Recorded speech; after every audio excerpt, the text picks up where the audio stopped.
کر سکتا ہے کہ جموں کشمیر کے لوگ جمہوریت میں یقین نہیں رکھتے.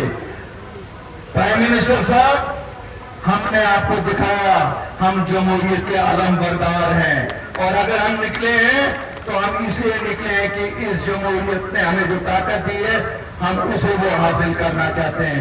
ہم اس کی بدولت اپنے لوگوں کا وہ عزت اور وقار بحال کرنا چاہتے ہیں جس کے وہ حقدار ہیں. آپ کو شاید 2 قدم زیادہ آگے آنا پڑے گا، کیوں ہم لوگوں کے دل بجے زخمی ہو چکے ہیں. ہمیں 72 سال میں کانگریس نے نیشنل کانفرنس کے ساتھ مل کے کہیں کا نہیں رکھا. انہوں نے ایسی سازشیں کی، ہماری جسم کے 2 حصے کیے. کیا یہ سچ نہیں ہے کہ پنچ کے 2 حصے اگر ہوئے، ایک پار ایک آر؟ یہ نیشنل کانفرنس نے کانگریس کے ساتھ مل کے کیا. پوری کے 2 حصے کیے.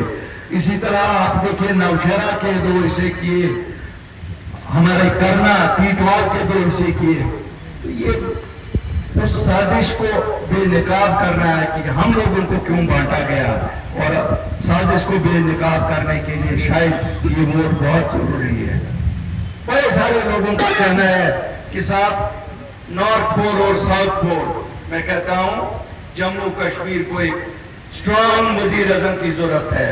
ہمیں شاید اس ملک میں اتنا اسٹرانگ وزیر اعظم چاہیے جو ہمارے 72 سال کے گاؤں بھر دے. ہمارے گاؤں اتنے کہہ رہے ہیں کہ اگر ہم رونے پہ آئے شاید روتے ہی رہیں گے، آنسوں سے ایک سیلاب بھر پائے گا. لیکن ہمیں یقین ہے کہ جو ہمارے ساتھ 72 سال زیادتیاں ہوئی ہیں، نریندر مودی جی اور امت شاہ شاید اس کا ازالہ ضرور کریں گے. ہمارے نوجوان انتظار کر رہے ہیں کہ ان کی پکڑ دکڑ کم بند ہو جائے گی.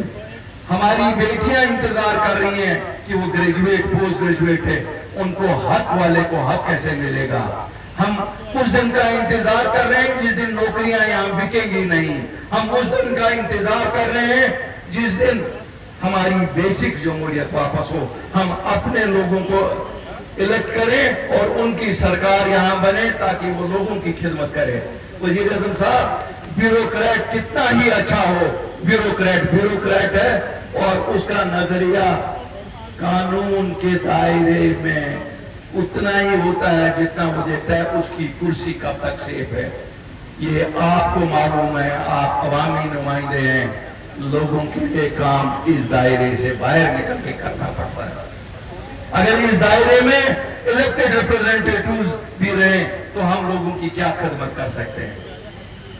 مجھے معلوم ہے آپ کے دل دھڑک رہے ہیں ہمارے لوگوں کے لیے، لیکن میں بھی آپ کو بتاؤں کہ ہم بھی تیار ہیں. آپ نے دیکھا ہے 5 سال سے اگر جموں کشمیر کے لوگوں نے امن کا راستہ پکڑا ہے، انہیں یہ معلوم ہے امن سے ہمیں فائدہ ہے. شاید نئی دلی کو فائدہ نہیں ہے جتنا فائدہ جموں کشمیر کے واسی کو ہے، جموں کشمیر کے بچوں کو ہے، جموں کشمیر کی معیشت کو ہے.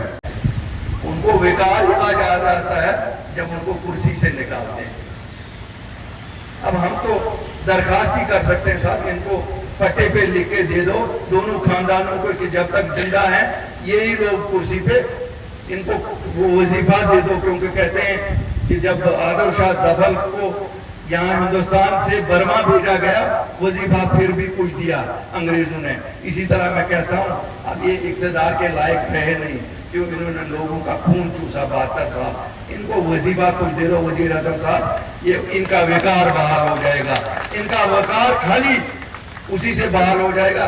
باقی جھنڈا تو یہ کوئی نہ کوئی لگائیں گے. ایک تو وہ تو کہتی تھی جھنڈا کوئی نہیں اٹھائے گا. مجھے لگتا ہے اس کی پوری عمر گزر جائے گی. جھنڈے اتنے ہیں کہ گنتی نہیں کر پائے گی. اتنے ملک کے جھنڈے ہر جگہ لہرائے ہیں اور لہرائیں گے. یہ ہمارا ملک ہے، ہم اس کے وفادار لوگ ہیں. اور کسی کو اگر شک ہے وہ ہم سے قربانی سیکھیے. ہم لوگ سینے پہ گولی لیتے ہیں جو باہر سے آتی ہے، ہمارے لوگ شہید ہو جاتے ہیں، ہمارے لوگ قربانی دیتے ہیں. چاہے وہ پنچ کا ہے، راجوری کا ہے، اوڑی کا ہے، نوشہرہ کا ہے، آرس پورہ کا ہے، کیرن کا ہے، گریز کا ہے. ہمیں کیا بتائے گا کوئی کہ قربانی کسے کہتے ہیں. مجھے کوئی بمبئی میں بیٹھ کے یہ نہیں کہہ سکتا ہے. مجھے بڑی خوشی ہے کہ شیو سینا ان کی مدد کر رہی ہے.